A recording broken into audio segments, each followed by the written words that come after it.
Firstly, what excited me a little bit today was a tweet by Eoghan Corry, the travel expert. And he says, US likely to open up for Irish and European travellers from Labour Day, which is the 6th of September, with Brian Finn and RTE Morning Ireland. And Eoghan joins me on the air. Good afternoon to you, Eoghan. Afternoon, Niall. Eoghan, I mean, now, is this straight from Biden's lips? Although he's been a busy man lately, I don't think a lot is coming from his lips at the moment. Or where is this coming from? Maybe I'm not. I know Mayo have conquered the world effectively since last weekend, but I'm not on Joe Biden's phone list yet. But the reality is that the way the industry travel is gearing up is that they are expecting the big opening up to come on that week. Now, this is our second time round. The House is on this.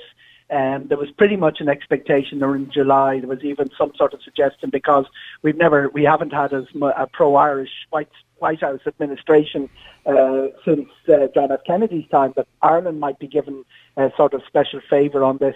It didn't happen. The US CDC at the time raised all sorts of concerns, mainly about the Delta variant, which, as we know, came from very, very small proportions to taking over a lot of becoming the majority. Well, if anything at all, they kind of put us on their red list, didn't they? No, there was a lot of that. And the argument on the other side, by the way, Niall, and all these arguments are quite cyclical and circular, is that the whole of Asia is on the green list for America, but Europe is on the red list.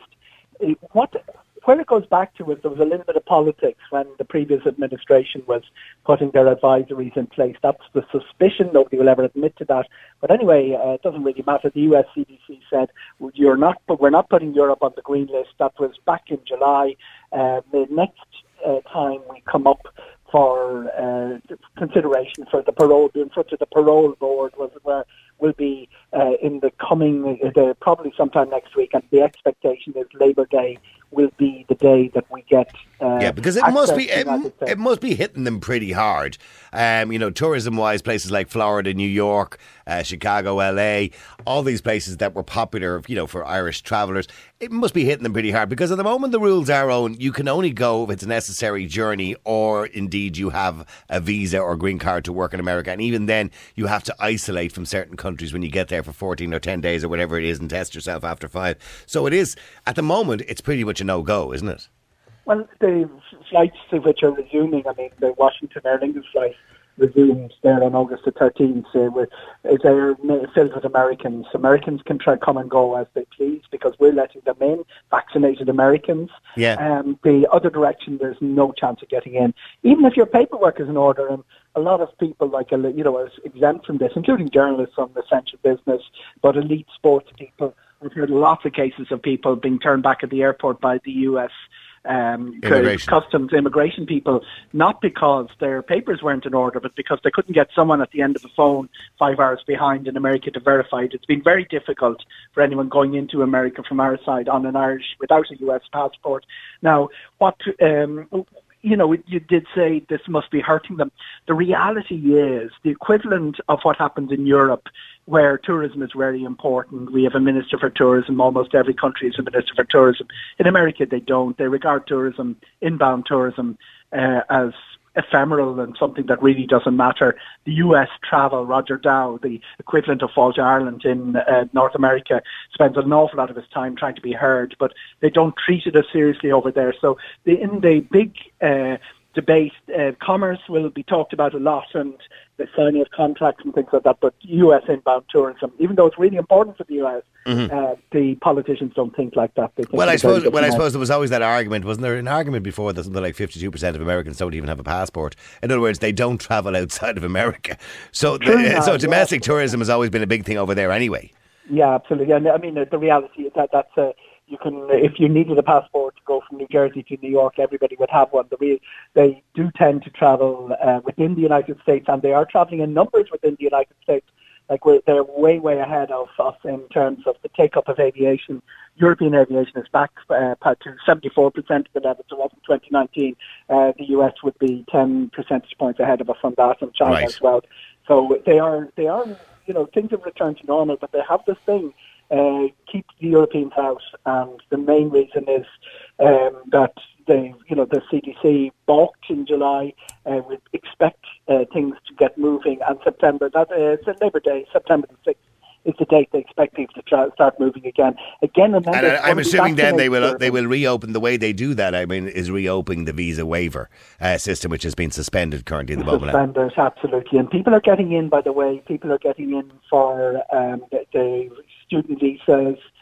Some of there are people getting into America to attend college, things like that. But the paperwork is pretty daunting. Stringent, yes. It is going to be only vaccinated Europeans. Okay. It is likely we will still require an antigen test even when we are vaccinated, but that's the date we have in mind, September the 6th. All right. The other thing as well is just in relation to, I suppose, Mediterranean destinations and European destinations. How are we at the moment, and how has it been over the last sort of 4 or 5 weeks, where we're hearing of all of our friends and colleagues heading off to Greece or heading off to wherever it happens to be? So is that getting back to some level of normality? And is it, are people getting by? Are they going through? Are they asking for the QR codes? Because anybody I've spoken to who's been away, including my own son, by the way, went away to Portugal there recently. They didn't even ask him for the QR code. So they did, because what people are missing is the locator form is regarded as more important than the QR code, the European Digital COVID Certificate, where in most European countries, for instance, when you come to Spain, it'll generate a QR code. In Portugal, it'll generate a QR code which will supersede the European Digital COVID Certificate. Right, They are checking at the Ryanair gate, by the way. They'll get your little white slip. They're randomly checking, yeah, of course. Yeah. Well, they'll advance check, and they will look for the white slip off everybody boarding, and if they will also randomly check again. So no horror stories though. It's I haven't heard any horror stories from anybody. Everybody seems to be getting away, and it seems to be because people were kind of it seemed a bit daunting to people going back about 7 weeks ago. They said, I don't know what I could bother with the hassle, but anyone I've spoken to, it's been pretty easy and it's been pretty painless. Very painless, and it's just it's going to be on your phone the same way as your boarding pass is on your phone. You scan in your boarding pass, you click a little button on your boarding pass, and your digital COVID QR code and your locator form can all come up. So it's all very it all works, and there was this great nervousness, as you say, but the rest of Europe had opened up about 2 weeks before us, 2.5 weeks before us, and the airline staff and immigration staff were pretty much used to it. And Dublin Airport got up to speed very, very quickly. So it has I think they had to after Michael O'Leary came out and said they were paddy last as usual or something like that. So I think there was a case of having to get on board very quickly, because we were last to the race when it came to opening up European travel. So people are getting away on holidays, those destinations. Are the charter planes heading off to Portugal, Spain and all these Greek destinations, are they full again, or are they getting close to it? Ryanair's load factors are pretty good, pretty high. But remember, we're only back to 44% of 2019 levels. Europe is back to 74%. So being paddy last, being slow, has meant that we're taking to the skies in smaller numbers. You hit the nail on the head there when you said that people coming back talking about it. What tends to happen in Ireland is word of mouth, not big marketing campaigns or big instructions. People hear from their neighbours and their family, this is how it works, and it's working very well. And getting on board, the two places you're going to be checked are the gate, generally the gate, because very few people check in luggage, checking the gate when you're boarding, and the immigration when you land. Everybody knows how the system works at those 2 points. The other interesting thing, and this is very relevant in Ireland, is our two major airlines have contrasting lines on baggage.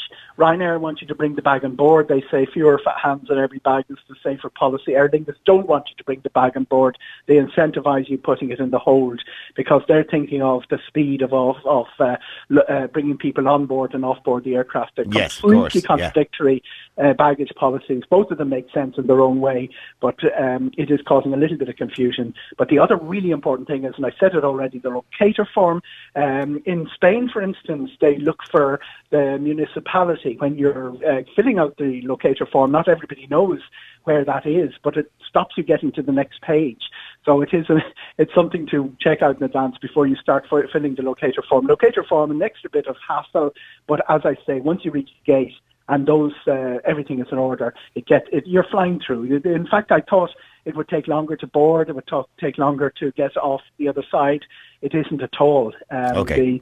The sheer scale of how they're managing the numbers is quite amazing, and the technology is amazing. Well, look, we're a lot further than we were the last time we spoke, Eoghan, and it's great to see people getting back away on holidays. It's great to see some level of normality coming back into the travel industry, and hopefully a lot of jobs saved because of that as well. And with the American travel and the international travel, again, that certainly should make a big difference as well to people's jobs, be it in Aer Lingus or wherever it happens to be, the other airlines as well, because it's all very, very important for our industries.